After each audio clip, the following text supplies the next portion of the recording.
Hi, I'm the guest reader tonight.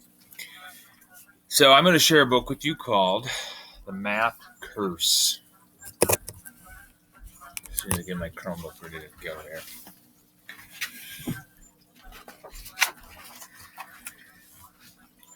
On Monday in math class, Mrs. Fibonacci says, you can think of almost everything as a math problem. On Tuesday, I start having problems.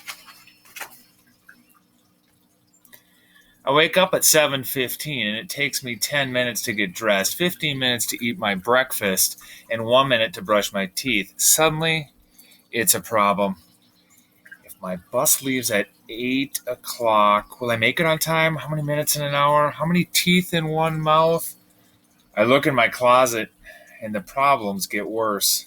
I have one white shirt, 3 blue shirts, 3 striped shirts, and that ugly plaid shirt my Uncle Zeno sent to me. How many shirts is that altogether? How many shirts would I have if I threw away that awful plaid shirt? When will Uncle Zeno quit sending me such ugly shirts? I'm getting a little bit worried. Everything seems to be turning into a problem. I take the milk out for my cereal and I wonder, how many quarts are in a gallon? How many pints in a quart? How many inches in a foot? How many feet in a yard? How many yards in a neighborhood? How many inches in a pint? How many feet are in my shoes? I don't even bother to take out the cereal. I don't want to know how many flakes are in a bowl. Mrs. Fibonacci has obviously put a math curse on me. Everything I look at or think about has become a math problem. I try to get on the bus that morning without thinking about anything, but there are 5 kids already on that bus. And 5 kids get on at my stop, and then 5 more get on at the next stop, and then 5 more get on at the last stop. True or false? What's the bus driver's last name? Mrs. Fibonacci has this chart of what month everybody's birthday is in. Which month has the most birthdays? Which month has the fewest birthdays? Why doesn't the month of February have a W in it? Don't you think this chart looks sort of like a row of buildings? Do you ever look at clouds and think they look like something else? What does this ink blot look like to you? The whole morning is one problem after another. There are 24 kids in my class. I just know somebody is going to bring in cupcakes to share. We usually sit in 4 rows with 6 desks in each row. What if Mrs. Fibonacci rearranged the desks to make 6 rows? 8 rows? 3 rows? 2 rows? I count the 24 kids in our class again. This time I count by twos. Jake scratches his paper with 1 finger. How many fingers are in our class? And then Casey pulls Eric's ear. How many ears are in our class? And then the new girl, Kelly, sticks her tongue out at me. How many tongues in our class? I'm about ready to lose it when the lunch bell finally rings. Unfortunately for me, lunch is pizza and apple pie. Each pizza is cut into 8 equal slices. Each pie is cut into 6 equal slices. And you know what that means? Fractions. If I want 2 slices of pizza, should I ask for A, 1/8, B, 2/8, or C, 2 slices of pizza? What is another way to say 1/2 of an apple pie? A, 2/6, B, 3/6. Which tastes greater? Half a pizza or half an apple pie? We haven't studied fractions yet, so I take 12 carrot sticks, 3 at a time, and eat them 2 at a time. In the afternoon, every subject is a problem. Social studies is a geography problem. The Mississippi River is about 4,000 kilometers long, and 1 M&M is about a centimeter long. There are 100 centimeters in a meter, and 1,000 meters in a kilometer. Estimate how many M&Ms it would take to measure the length of the Mississippi River. Estimate how many M&Ms you would eat if you had to measure the Mississippi River with M&Ms. Bonus question. Can you spell Mississippi without any M&Ms? English. Of course. It's a word problem. If mail plus box equals mailbox, question 1. Does lipstick minus stick equal lip? Question 2. Does tuna fish plus tuna fish equal forna fish? Jim is a sports problem. In 1919, Babe Ruth hit 29 home runs, batted .322, and made $40,000. In 1991, the average major leaguer hits 15 home runs, bats .275, and makes $840,000. Circle the best answer. Babe Ruth, less than the average modern baseball player. Babe Ruth, greater than the average modern baseball player. Babe Ruth, equal to the average modern baseball player. And in art, we finally get to relax with a connect the dot picture. Here's my picture.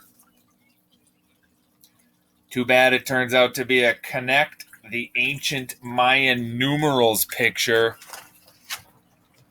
Math is just a total problem. And Mrs. Fibonacci says there are many ways to count. She asks us to give some examples. And Russell counts on his fingers. 1, 2, 3, 4, 5, 6, 7, 8, 9, 10. Molly says 2, 4, 6, 8, 10. Mrs. Fibonacci says, I always count 1, 1, 2, 2, 3, 5, 8, 13. Hang on, I got a call. Nope. But on the planet Tetra, kids have only 2 fingers on each hand. They count 1, 2, 3, 10. And on the planet Binary, kids have 1 finger on each hand. They count 1, 10. What are the next 5 numbers in each sequence above? Do you think Mrs. Fibonacci has been to the planet Tetra? How would you bowl if you lived on the planet Binary? We are just about to go home when Rebecca remembers the special birthday cupcakes her mom made. There are 24 kids in the class. Rebecca has 24 cupcakes. So what's the problem with that? Rebecca wants Mrs. Fibonacci to have a cupcake too. Everyone's going crazy trying to figure out what fraction of a cupcake will each person get. I'm the first one to figure out the answer, though. I raise my hand and I tell Mrs. Fibonacci, I'm allergic to cupcakes. Everyone, 24, believes me and gets one cupcake. No one has to figure out any fractions. I stagger out of school. I'm a math zombie at this point. I have to find something to break this math curse. I decide to try chocolate. My favorite candy bar is usually 50 cents, but guess what? Today it's on sale for 50% off. Negative b plus the square root of b squared minus 4ac divided by 2a. Where A equals the number of letters in your first name, B is your age, and C is your shoe size? I decided to just get licorice. I pull out my money. I have $5. A bill, a quarter, and a penny. And George Washington is on both the quarter and the $1 bill. Abe Lincoln is on both the penny and the $5 bill. So which one of these is true? 1 Washington equals 25 Lincolns? 5 Washingtons equal 1 Lincoln? 1 Washington equals 100 Lincolns. 1 Lincoln equals 20 Washingtons. Don't forget to show your work. Extra credit. How do you think Thomas Jefferson would feel about all this? I am now a raving math lunatic. What if this keeps up for an entire year? How many minutes of math madness would that be? What's your problem, says my sister. 365 days times 24 hours times 60 minutes, I snarl. Dinner brings no relief. Well, passing the mashed potatoes, Mom says, what your father says is false. Dad helps himself to some potatoes and says, what your mother says is true. I think about that for a minute. If what Mom says is true, then what Dad says is false. But what if Dad says is false, then what Mom says isn't true? And what if Mom says isn't true, then what Dad says isn't false? But that can't be true because he says that what Mom says is true, and she says that what he says is false. Can that be true? I think about that for a second. Then I think about it a little bit more, and then I try to just go to bed. I undo 8 buttons plus 2 shoelaces. I subtract 2 shoes. I multiply times 2 socks and divide by 3 pillows to get 5 sheep. Remainder 1, which is all I need to count before I fall asleep. Then the math problems really start. I dream I'm trapped in this room with no doors and no windows, and the room is covered with a lifetime of problems. I have only one piece of chalk. How do I get out?